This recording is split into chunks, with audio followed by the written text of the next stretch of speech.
Para nosotros estos días que son para muchos lamentables por lo que le pasó a Jesús, y es verdad, quedamos conmovidos por todo lo que le hicieron a Él, pero nosotros nos garantizó la victoria de una vida nueva, una vida eterna, y estamos más que felices para alegrarnos y gozarnos en su presencia. ¿Por qué adorar? ¿Por qué cantar? ¿Por qué no buscar a Dios y servirlo a Él si Él lo hizo todo por nosotros? Así que la razón de reunirnos aquí en la casa de Dios es justamente para alabarlo, para adorarlo por lo que Él hizo. Son las razones de nuestra adoración. Amén. Quiero leerles la forma en que Jesús instituyó la cena del Señor. Mateo capítulo 26, el verso 17 dice: el primer día de la fiesta de los panes sin levadura, vinieron los discípulos a Jesús diciendo: ¿dónde quieres que preparemos para que comamos la Pascua? Hay dos fiestas que se relacionaban y que tienen que ver con la cena de la Pascua. Primero, el primer día se celebraba la cena de los panes sin levadura. Esa era una fiesta. Enseguida, 2 o 3 días más, se celebraba la fiesta de la Pascua. Las dos juntas se celebraban y se realizaba la cena de la Pascua, que era una conmemoración de la salida del pueblo de Israel de Egipto. Cuando 430 años estuvo el pueblo de Israel en Egipto, esclavo. Cuando Dios lo saca, la forma de sacarlo, el último de los milagros que Dios hace es que envía el ángel de la muerte como un llamado de atención al faraón y a todo Egipto. Esa noche, como venía el ángel de la muerte a condenar justamente ese pecado, el Señor le dice a Moisés: dile a mi pueblo que tomen un cordero y que lo sacrifiquen. Esa comida compártanla con su hermano si es que es mucho, pero deben comerse todo el cordero, pero la sangre, tomen la sangre del cordero y pónganla en el dintel de su puerta, de tal manera que cuando pase el ángel de la muerte, pase por alto, porque simplemente está la sangre. Eso quiere decir que se cumplió un sacrificio, se hizo un sacrificio, y es la razón por qué se salta y la muerte no llega a esa casa. Producto de eso murieron todos los primogénitos, y el faraón dio la libertad o el permiso que el pueblo de Israel saliera de Egipto. Esa fiesta, Dios le dijo a Moisés: dile al pueblo de Israel que celebren esta salida, esta fiesta llamada la fiesta de la Pascua. Deben hacerlo todos los años y deben recordar, porque esta es la forma en que yo liberé a mi pueblo. Es una ordenanza para la nación de Israel. En este momento faltaba prácticamente par de semanas, si es que no estaban casi en los días. Realmente estaban como 2 o 3 días antes de celebrar la cena, cuando Jesús instituye la cena. Y estando allí, Él manda a los discípulos: vayan y busquen una casa para que preparemos la cena. ¿Listo? La cena de la Pascua no es lo mismo que la cena del Señor. Son dos cosas distintas. Pero en esa misma cena de la Pascua, el Señor instaura, coloca la cena distinta. La cena de la Pascua se comía pan sin levadura y hierbas amargas. Y se comía, en aquel entonces se comió el cordero. El Señor toma de esos elementos, toma el pan y el vino y constituye o ordena una nueva cena. Y eso es lo que vamos a tomar. Les sigo leyendo. Y Él les dijo: id a la ciudad de cierto hombre, a cierto hombre y decirle: el maestro dice, mi tiempo está cerca. En tu casa celebraré la Pascua con mis discípulos. Y los discípulos hicieron como Jesús les mandó y prepararon la Pascua. Cuando llegó la noche, se sentó a la mesa con los 12. Y mientras comía, dijo: de cierto os digo que uno de vosotros me va a entregar. Y entristecidos en gran manera comenzó cada uno de ellos a decir: ¿soy yo, Señor? Entonces él respondió y dijo: el que mete la mano conmigo en el plato, ese me va a entregar. A la verdad, el Hijo del Hombre va, según está escrito de él, mas ay de aquel hombre por quien el Hijo del Hombre es entregado. Bueno le fuera a ese hombre no haber nacido. Entonces respondió Judas, el que le entregaba, dijo: ¿soy yo, maestro? Le dijo: tú lo has dicho. Y mientras comían, tomó Jesús el pan y bendijo y lo partió y lo dio a sus discípulos y dijo: tomad, comed, este es mi cuerpo.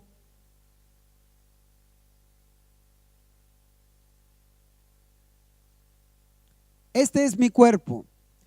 Dice: y tomando la copa y habiendo dado gracias, les dio diciendo: bebed de ella todos, porque esto es mi sangre del nuevo pacto, que por muchos es derramada para remisión de los pecados. Amén y amén.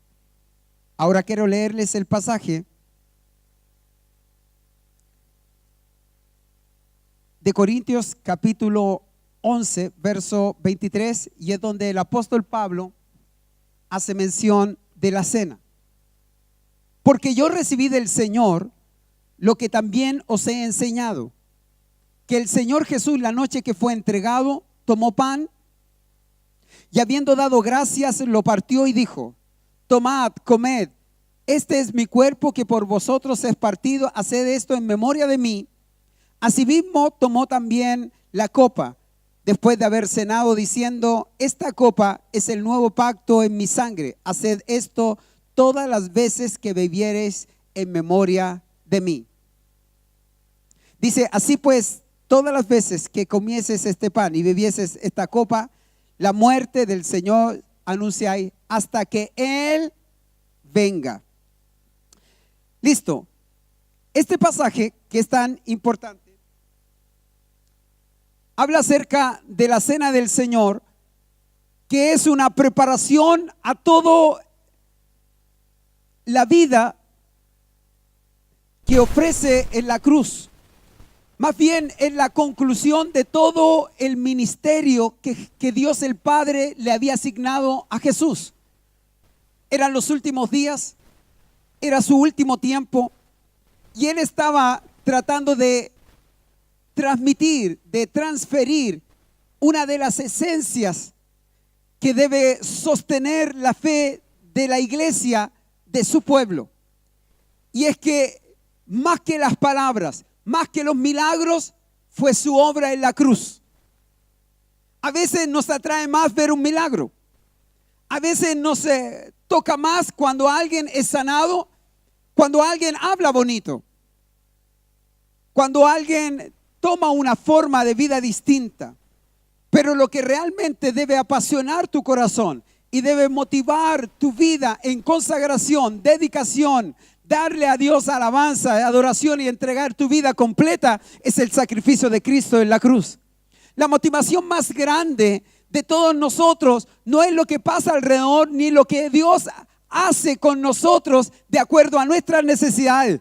Muchos somos felices cuando llega un buen sueldo, cuando tenemos un buen trabajo, cuando tenemos una buena casa. Estamos felices de eso, pero lo que sobrepasa, y el Señor quiere enderezar esa verdad, establecer esa verdad, que nada es mejor, que nada es más poderoso que asentar esta verdad en tu corazón. Y es que Cristo Jesús murió en la cruz del Calvario por tus pecados, y por su obra en la cruz nosotros somos salvos. Amén. ¿Por qué? Porque la vida de Jesús por 3 años y medio había impactado a toda esa generación. Los discípulos, aún ellos, consideraban que Jesús era como el tipo para que Él liderara a esa nación. Pero Jesús no vino a ser un general. Jesús no vino a ser un comandante. No vino a guiar ni a ser un presidente. Él vino a ser el Rey, el Señor, el Salvador de la humanidad. Así que era importante resaltar. Y por esa razón, porque sabía Jesús que los discípulos se iban a confrontar. ¿Cómo un hombre tan extraordinario, como un hombre de tantos milagros, como un hombre que hablaba tan sabiamente y la gente y las cosas se sujetaban a él, ¿cómo puede ser que termine muriendo en una cruz cuando la cruz era el lugar para los más malos? Esta cruz era el lugar para los más despreciados, los rebeldes, todos los que hacían maldad, les condenaba la cruz. Por lo tanto, la posición de Jesús en esta cruz no representaba que era un hombre extraordinario.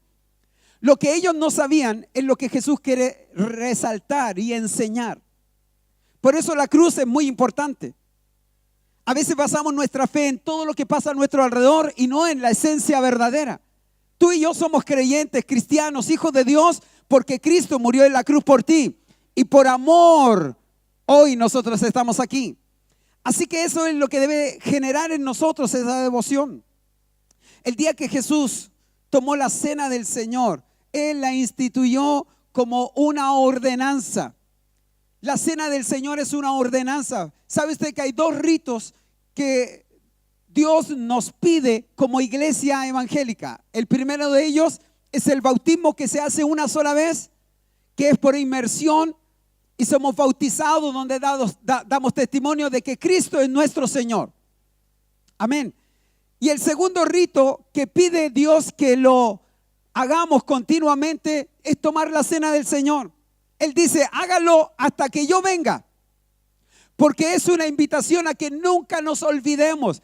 Puede suceder un montón de cosas a nuestro lado, el país se puede venir al suelo, el mundo se puede romper, puede haber guerra, pero Jesús no va a cambiar. Nuestra fe no puede cambiar por nada del mundo, hermano. Y por eso lo que va a afirmar nuestra fe es la práctica de esto. Es una práctica religiosa, pero tiene una esencia poderosísima, porque vuelve a ti y a mí a recordarnos en nuestra vida tan sutil, tan alejada, en nuestra vida a veces tan orgullosa o tan autosuficiente. Cuando tomamos la cena del Señor, es lo que hace reubicarnos una vez más. Por gracia soy salvo, por medio de la fe, y esto no es de vosotros, sino es de Cristo el Señor. O sea, si hay algo que te aterriza, es tomar la cena del Señor. Te aterriza en tu rebeldía, te aterriza en tu altivez, te aterriza aún en tu indiferencia. Dios te alinea justamente a la verdad más poderosa que debe sostener una iglesia: su sacrificio en la cruz, su muerte. Jesús estableció este rito para su iglesia. ¿Por qué razón? Hay dos razones que yo quiero considerar. La primera de ellas es porque es una invitación a que lo hagamos como iglesia. Comunión, diga conmigo, comunión. La cena del Señor es una invitación a la comunión unos con otros. Esto es importante entonces. Número uno, es que nosotros al tomar la cena del Señor nos relacionamos mutuamente unos con otros. Hace que sea digno e importante el congregarnos, el que estemos juntos. ¿Por qué la comunión? Porque no puede haber diferencias en el Señor que no sean limadas. Que no tiene problemas.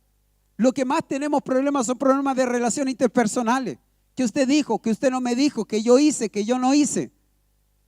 Y esas diferencias a veces nos distancian.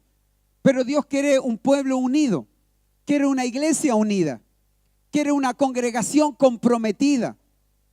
Y eso es importante. Fíjate que hemos hablado en construir esta casa, esta iglesia, como una familia.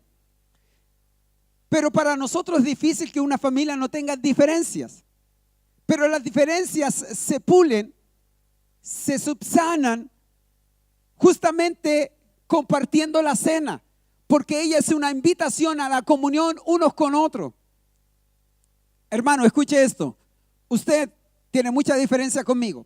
Yo tengo mucha diferencia con usted. No somos iguales. No pensamos lo mismo, no nos gusta la misma comida, no nos gustan los mismos regalos, salir, ir. Hay muchas cosas que nos hacen diferentes, pero hay algo. Es que todas esas cosas nos pueden poner de punta, pero hay algo que nos puede unir y es lo único que tenemos que considerar. Y es que tú y yo, aunque somos muy diferentes, hay algo que nos mantiene unidos en esto. Y es la fe que Cristo murió en la cruz, por mí y por ti. Tú y yo somos lo mismo y bailemos lo mismo delante del Señor. Por eso no importa lo que tú hagas. En esta iglesia me da lo mismo los hermanos lo que hagan, lo que hayan hecho. No importa lo que hayan vivido y las acciones que hayan tenido. Cuando llegan aquí a la casa del Señor y toman la cena conmigo, son mis hermanos. Son mis hermanos. Porque la misma sangre que me perdonó y me limpió es la misma sangre que perdona y limpia a cualquier persona. ¿Hay alguna diferencia? No, señores. Por eso tomar la cena del Señor nos hace tener esa comunión. Pastor, es que yo pienso otra cosa. No importa lo que tú pienses, pero la fe tiene que ser la misma. La fe tiene que ser la misma. ¿Cuál es esa fe? Que Jesús es nuestro Señor y Salvador. Él murió en la cruz por nosotros. Y esa es la comunión que tenemos unos con otros. ¿Cuál es la comunión unos con otros? Cristo Jesús. Cristo Jesús, esa es la comunión unos con otros. Así que lo que enseño yo en la cena es mantener esa comunión. Hoy vamos a tomar toda la cena. Antiguamente, no sé ahora, pero se reservaba siempre antes el día domingo o un día determinado donde el papá, el abuelo, alguien que tenía esa cultura juntaba a todos sus hijos con sus esposas, sus niños para tomar y comer, porque eso manejaba que la familia estuviera unida. Nosotros necesitamos mantener nuestra familia unida a través de tomar la cena del Señor. Mire a su alrededor, ¿cuántos de nuestros hermanos no están? ¿Me está escuchando? Atienda acá, hermano. Muchos de nuestros hermanos no están aquí. Quisiéramos decir por qué razón. Son muchas y muchos tienen una razón, pero hay una razón más grande que todos esos, que debe traer a nuestro hermano aquí a la iglesia y a nuestra hermana a esta iglesia. Y es que Cristo murió también por ellos como por nosotros. Amén. ¿Verdad? La comunión, diga conmigo, la comunión unos con otros en Cristo Jesús. Lo segundo que veo yo cuando tomamos la cena del Señor, y es una invitación, es que nosotros preservemos la comunión y en segundo lugar la devoción. Diga conmigo, devoción. Lo segundo es tomar la cena del Señor. Hermano, cuando tú tomas la cena del Señor, definitivamente caes rendido ante la gracia y el favor de Dios. Devoción. ¿Qué significa devoción? Lo había escrito yo aquí. Es un sentimiento profundo de respeto y admiración, inspirada por la dignidad, la virtud y los méritos de una persona. O sea, si nosotros lloramos, lloramos todos a uno solo. Cantamos a uno solo, rendimos nuestra alegría, nuestra devoción, rendimos nuestro ser entero a una sola persona porque Él tiene todos los méritos. Yo lo he dicho siempre aquí, esta iglesia es cristocéntrica porque nadie hizo lo que hizo Cristo Jesús. Si vas a gritar, grítale con todo su corazón porque no hay nadie como Él. Lo que enseña la cena del Señor es que en conjunto nos mantiene unidos en la devoción. Por eso no te avergüences de alabar a Dios, de cantar, de levantar un grito de júbilo. Que cuando empiece la música canta, danza, baila, porque eso es lo que Cristo ha hecho. Donde está el Espíritu de Dios, allí hay libertad. Y el Espíritu de Dios en nosotros nos ha cautivado, nos ha llenado con su gracia y su favor. ¿Cómo logro yo adorar con todo mi corazón? ¿Cómo logro derretir mi vida delante de Él? ¿Cómo logro adorarlo con todo mi corazón? Cuando ahora hay impedimentos, se levantan muchos impedimentos, desde nuestra molestia, desde nuestro cansancio, pero todo eso puede quedar rendido si nosotros entendemos que Dios va a activar a nuestra iglesia en esa devoción. La devoción que es capaz de reconocer que alguien es admirado, adorado y exaltado por los méritos que se merece esta persona. Por eso Jesús dijo: yo soy el camino, yo soy la verdad y yo soy la vida. Eso es más que suficiente para quebrantarnos. Escucha, iglesia, cuando yo llegué acá con la Pati, estábamos en un localcito chiquitito, le estaba contando yo a los líderes. Y nosotros nacimos en una iglesia de alabanza. Empezábamos a las 7 de la tarde y salíamos a las 11:30. Y todo el mundo se iba danzando a sus casas.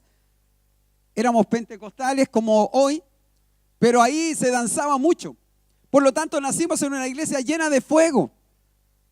La gente veía al Señor, danzaba, empezaba uno, salteaba toda la iglesia, hermano. Cuando yo inicié la iglesia aquí, con mi guitarra, comenzamos a cantar y comencé a adorar a Dios con la Pati en lenguas y en un cántico nuevo. Así que adorábamos de dos formas a lo que el grupito que estaba con nosotros estaba de brazos cruzados, porque ellos no lo hacían. Estábamos media hora, 40 minutos, hasta una hora metiendo bulla ahí, cantando al Señor, y yo cantaba en lengua ahí, rabacá y todo eso, y adoraba al Señor, cantaba espontáneo, porque eso estaba metido en mi corazón. Por lo tanto, comenzamos a adorar a Dios. Llegamos en nuestras reuniones, en tiempos de adoración, en nuestra iglesia, aquí, en esta iglesia. Cuando estábamos en el gimnasio, llegábamos a tener 4 horas de adoración. Después de la prédica cantábamos más canción después de la prédica que antes de ella. Pero hay días en que hemos estado tan como desajenados de la adoración, que a veces cantamos 1, 2 canciones, la prédica, después nos vamos. Por eso tomar la cena es una invitación a la devoción. Imagínense, la semana pasada ni siquiera prediqué. Cualquier otro maestro me diría, eso no es correcto. Pero yo le enseño a usted, ¿verdad? Puede ser que no sea correcto. Y aunque mencioné parte de la prédica, no hice lo que normalmente se hace en un culto, pero no cambiaría mi tiempo de devoción, no cuando hay una visitación del Espíritu Santo en este lugar. Porque donde está el Espíritu del Señor, allí hay libertad para adorar, para cantar, para saltar, para bendecir. No vamos a parar el fluir del Espíritu de Dios. Si Él nos está visitando, entonces Él tome su lugar. Devoción, diga conmigo, devoción. Habrán días en que vamos a cantar 1, 2, 3, 4 horas. Ahora mismo no hemos cantado tanto porque quiero hacerlo después de este sermón. Quiero invitarles a cantar. Tuya es la victoria. Porque necesitamos decírselo con todo nuestro corazón. Necesitamos decirle a Él, tuya es la victoria. Tu amor me envuelve. Gracias, Señor. La gloria te pertenece. Y podríamos decir todo lo que está en nuestro. ¿Cómo no hacerlo si Él murió en la cruz por mí? Él tomó mi lugar. Él tomó mi lugar. Yo tendría que estar aquí. Tú tendrías que estar aquí. Pero Él decidió estar. Él por ti y por mí. Él fue a la cruz por ti y por mí. Por eso lo adoramos. Con devoción debemos cantar.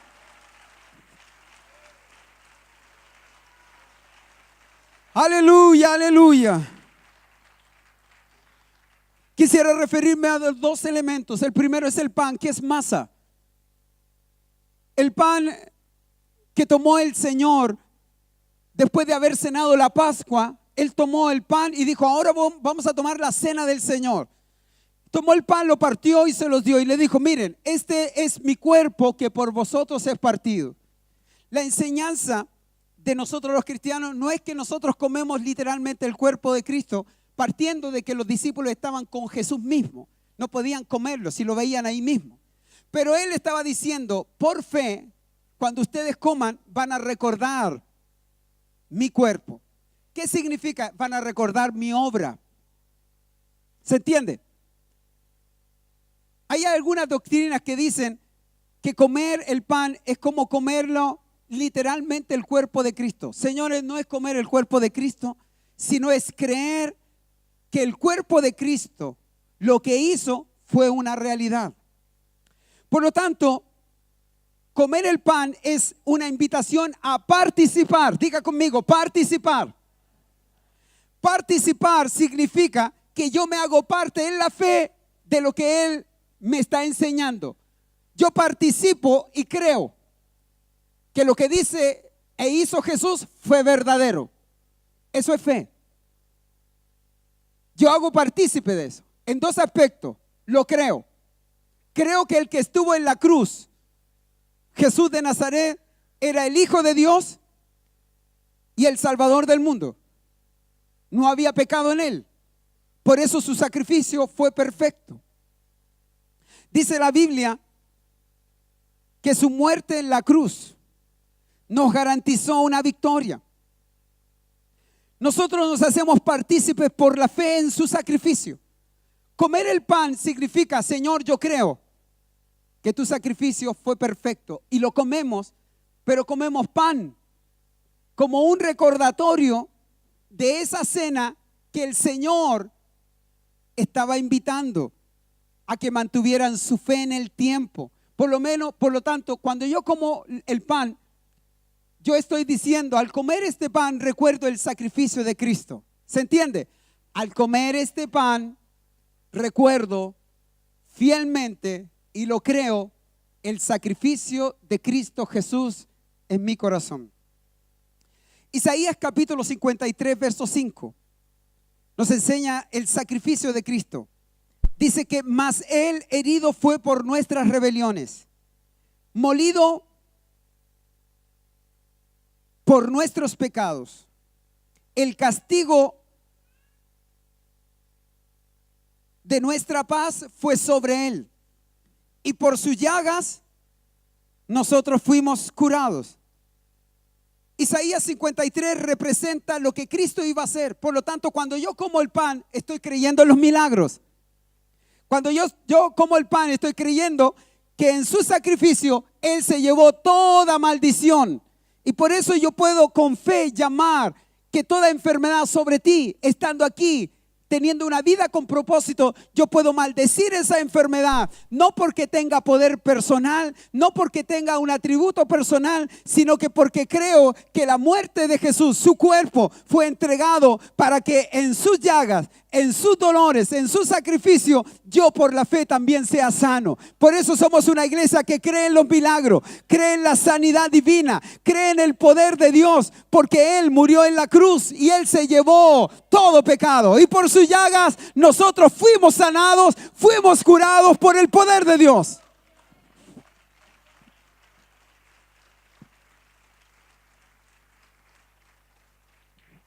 Así que cuando como el pan participo de esta hermosa verdad. ¿Cuánto necesitamos creer en la sobrenaturalidad? ¿Por qué es tan efectivo?